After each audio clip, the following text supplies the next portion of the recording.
नमस्कार. आज आपण क्रिस्टलच्या तिसऱ्या भागात अजून एका क्रिस्टल विषयी जाणून घेणार आहोत. हा क्रिस्टल आहे ग्रीन एव्हेंचुरिन. ग्रीन एव्हेंचुरिन आपल्या हार्ट चक्रावर काम करतो. हा क्रिस्टल खूप जास्त पॉप्युलर क्रिस्टल मानला जातो. कारण हा क्रिस्टल आपल्या आयुष्यात अपॉर्च्युनिटीज आणि लक प्रदान करत असतो.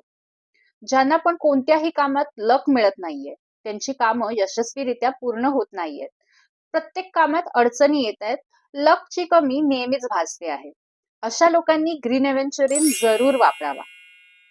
तसेच ज्यांना हार्टशी रिलेटेड कोणताही प्रॉब्लेम आहे, त्यांनी सुद्धा ग्रीन एव्हेंचुरिन वापरल्याने त्यांना फायदा नक्कीच होईल.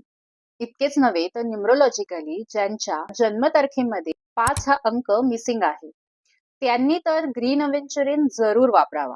काही लोकांना क्रिस्टल्स विषयी आकर्षण तर वाटते, पण कोणता क्रिस्टल वापरावा हे समजत नाहीये. अशा वेळेला तुम्ही ग्रीन एव्हेंचुरिन वापरू शकता. हा क्रिस्टल अगदी सर्वांना सूट होतो आणि ह्याचं मुख्य काम आपल्याला लक आणि अपॉर्च्युनिटीज देण्याचे असल्यामुळे हा प्रत्येकाला फायदेशीरच ठरतो. तुम्हाला ही क्रिस्टल विषयीची माहिती आवडते आहे का हे मला कमेंट्स मध्ये नक्कीच सांगा. धन्यवाद. जय माता दी.